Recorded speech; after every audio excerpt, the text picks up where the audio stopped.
If you've been stuck with belly fat for years, it's because no one taught you these 3 phases. So in this video, I'm gonna show you how to get quick visible wins, how to burn stubborn fat the right way, and most importantly, how to keep it off for good since 90% of diets fail. Let's jump right into it.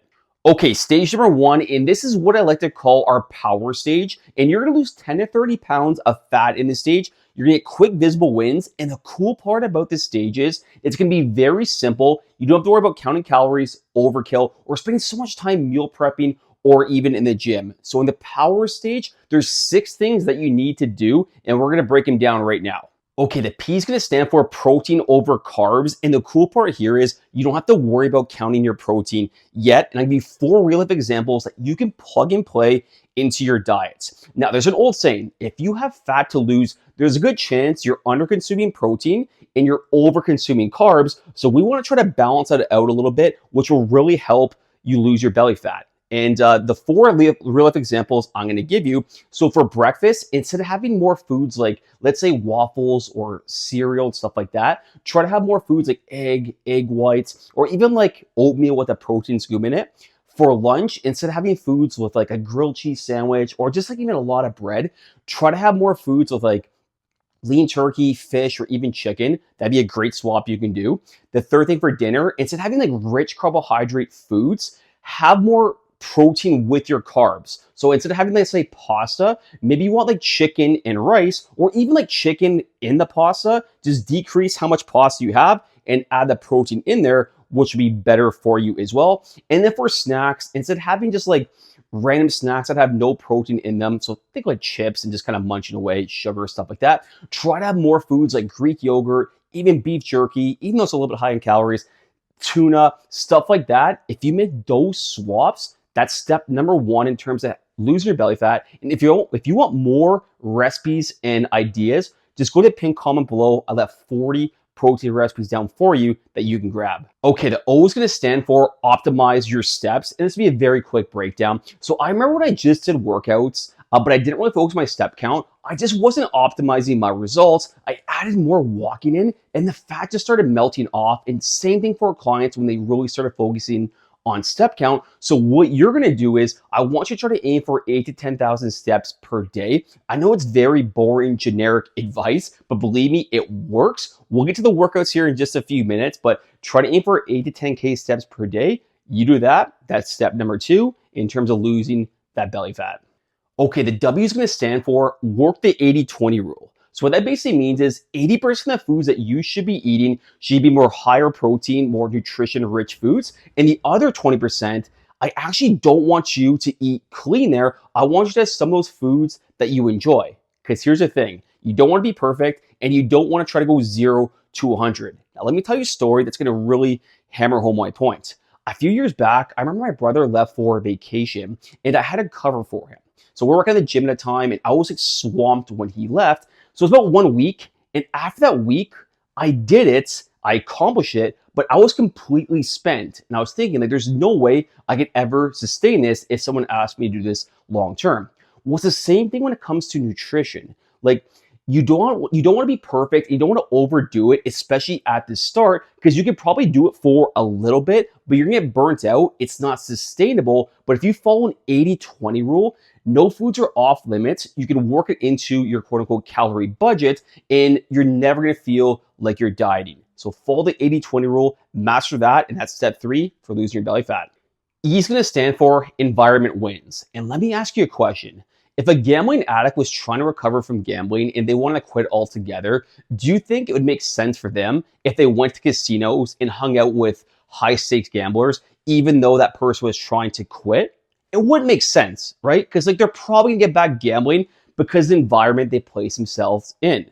Now it's the same thing when it comes to fat loss. You gotta make sure your environment is pinpoint, and they always say you're the average of the 5 people that you hang out with. So when I'm talking environment, I mean like the people you hang out with. I'm talking about the food in your house. Because if you have a lot of junk in your house, but you're trying to avoid eating it, eventually you're gonna break and you're gonna succumb to those temptations. So make sure your environment is good, who you hang out with, people at your house. Try to get like a workout buddy or an accountability buddy. The more you can do that, that'll be step number 4 in terms of losing your belly fat.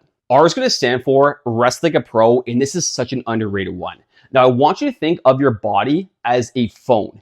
When your body sleeps well, it's the equivalent of having a fully charged phone. When you sleep like crap, your phone is only like half charged, and at some point, your phone is going to die out during the day again, right?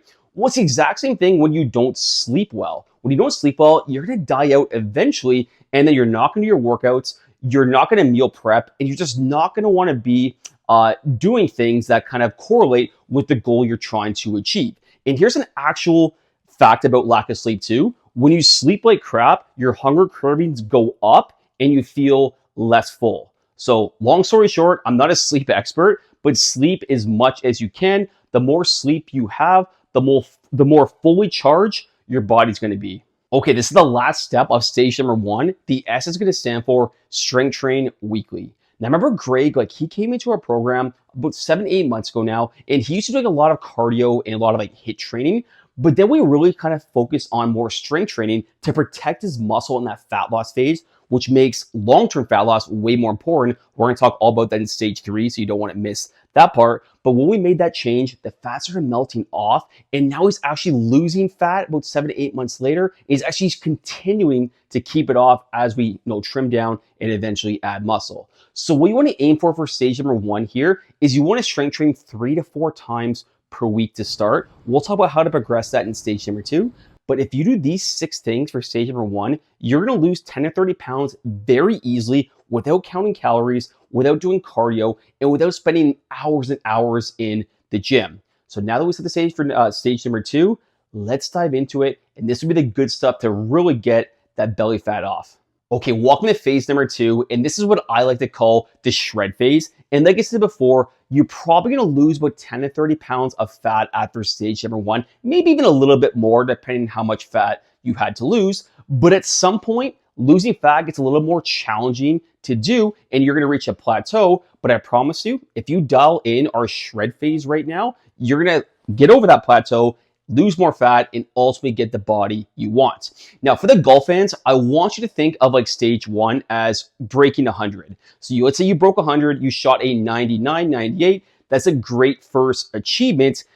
Now we're trying to break 90 or even 85. And for anyone who plays golf, that's a lot harder to do. And we have to kind of really focus on those minor things now to quote unquote improve our score, or in this case, improve our body. So there's 5 things you need in the S.H.R.E.D phase. I'm going to break them down one by one, starting with S. Okay, the S is going to stand for structure your calories. So in stage 1, right, we got away without counting calories, which is pretty damn fun. But now, like I said, it gets a little bit tougher. We have to start dialing in a bit more because if we're not counting and we're stuck, it's basically the equivalent of trying to hit the dartboard with a blindfold on. We're just guessing, right? But the good news is that I'm going to give you some no BS, plug and play, easy formula for you to do that we can continue to shred fat. So for calories, here's what you want to do in terms of how many calories you want to have per day. Very simply, take your body weight in pounds and times it roughly by 10.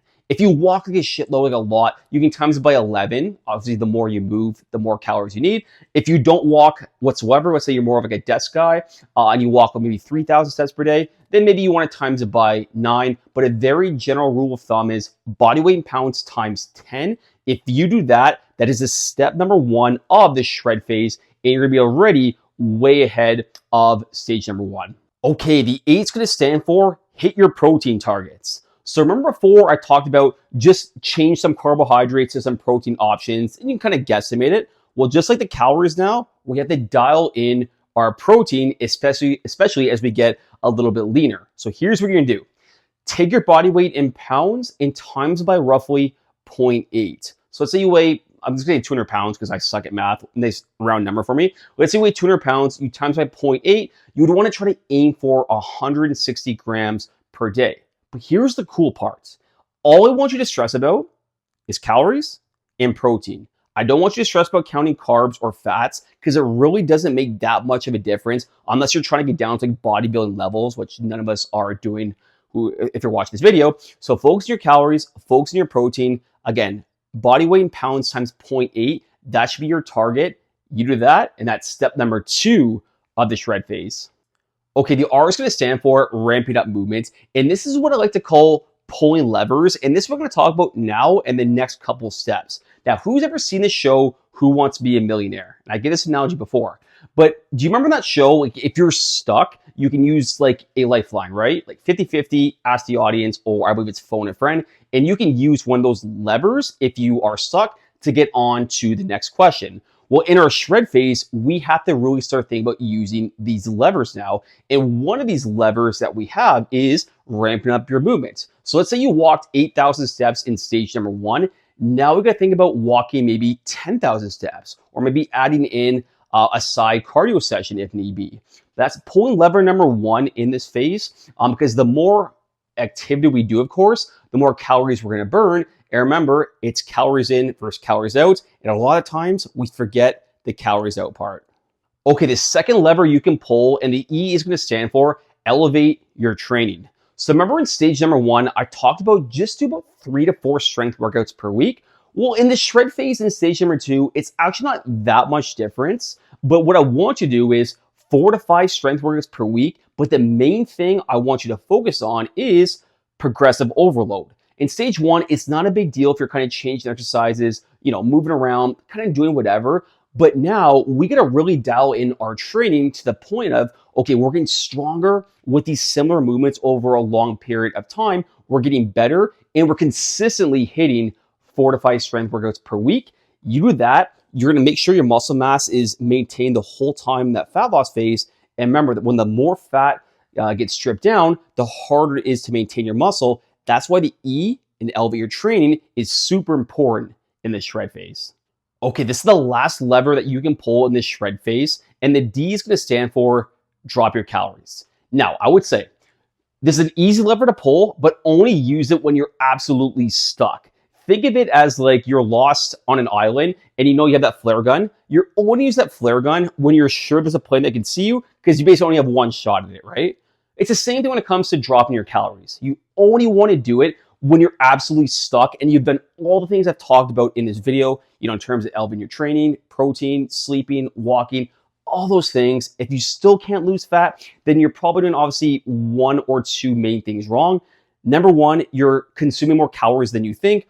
Number 2, you're just stuck and you have to drop the calories a little bit lower. Now, in terms of how low you want to go, remember before I talked about body weight in pounds times 10, I would say go body weight in pounds times 9 at the very lowest. But if you do drop it, just make sure your protein is still high, because when we start cutting calories even lower, that's how we lose our muscle mass. But if your protein's high, you don't have anything to worry about. But if the protein drops, that's where we get in trouble. So that's the S.H.R.E.D phase. This will take you down pretty damn lean, but stage 3 is our L.E.A.N.S phase. And this is probably the most important part of it all, because if you don't do this part, you're going to fall into the 90% of people who diet, lose weight, and ultimately fail, which is not what you want. Okay, stage 3 is what I like to call our lean stage. And at this point, most of the fat should be off. And if it's not, step number 1 will still apply for you and it's something you can do. But let's say the fat's eventually cut off. This is where you basically kind of go into it after your fat loss phase. We start kind of maintaining a little bit. We add muscle. If we do this, you're going to lose fat for life and you're actually going to pack on muscle, which is exactly the physique you want. So let's break down the L.E.A.N.S phase, starting with L. Okay, the L is going to stand for level up your calories, and this will apply to you if you're stuck in 2 different phases. Number 1, like I said, you've lost all your fat and now it's time to build muscle. Or number 2, you're just done everything right, but you're almost at a plateau, and now you have to do something called a reverse diet, which is basically what level up your calories is going to mean. So I can explain it for both ways very quickly. No matter what, so when you're done your fat loss phase, you're probably roughly sitting at body weight times 10, give or take, right? So what you want to do after that is to kind of really get that maintenance phase is take your body weight in pounds and times by roughly 14. Now, if you are doing this and you have more fat to lose, you times roughly by 14 and hang out there for about 4 to 6 weeks. The reason we do that is our metabolism really starts dropping in a fat loss phase. So if we can kind of increase the calories a little bit, maybe we increase our weight by a couple pounds, which is okay. We do that, we have a new threshold of calories, and then we start cutting again after. It should be making losing fat a lot easier for you. So think of it as like taking one step back, but going 2 steps forward. Now, the second option is, let's say you've actually lost all your fat. What you do is you hang out around maintenance for about 4 weeks, but then you actually increase your calories and you go to a muscle building phase. So once this is done, basically you go body weight in pounds times by probably 15 to 16, and you just kind of keep progressing, and you do this for basically as long as you can until you basically get a little bit puffy, right? Because when you build muscle, some fat's going to come along with it, but when you are building muscle, time roughly 15 to 16, and then adjust accordingly. So number L stands for level up your calories, and again, this will apply to you if you have, if you're done your fat loss phase, you have muscle to gain, or you're absolutely stuck in a fat loss phase and you have to do something called a reverse diet. Okay, the E is going to stand for embrace muscle growth. So remember I just talked about when you build muscle, you're ultimately going to gain a little bit of fat that comes along with it. Well, what I'm trying to say here is you want to embrace that. And here's a good analogy for you.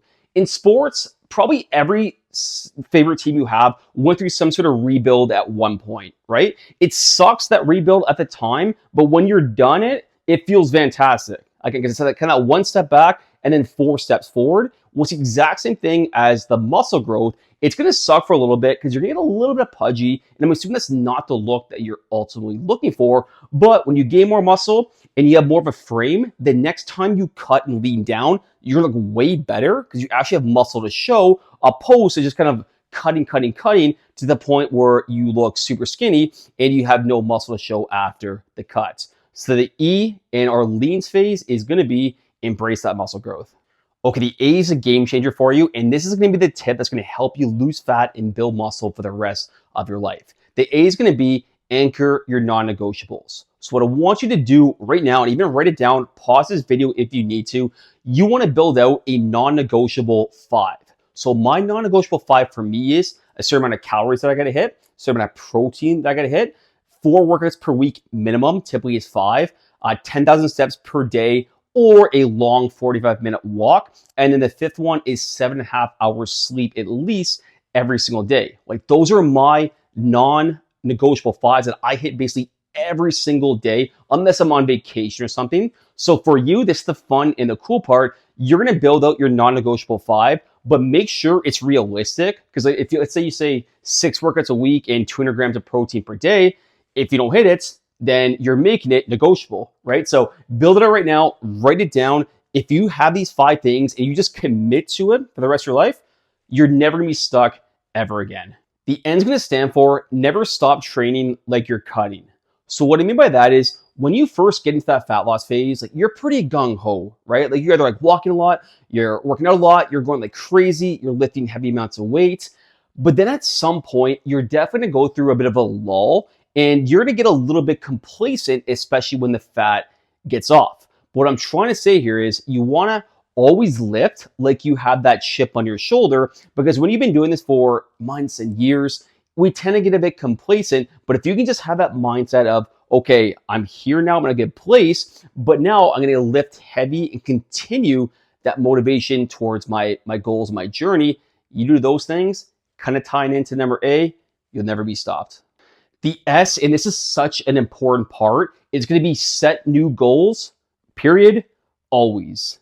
Again, kind of like I talked about before, it's easy to get complacent after a year or 2 of training, especially when you accomplish like your main fat loss goal. However, you always want to have goals that you're trying to strive and achieve for. It could be a strength goal, it could be like a body fat goal, it could be like a muscle goal, like whatever it is, you want to make sure every few months you are working towards a specific goal. Because again, tying into my last point, you just get bored and complacent if you're doing the same thing over and over again.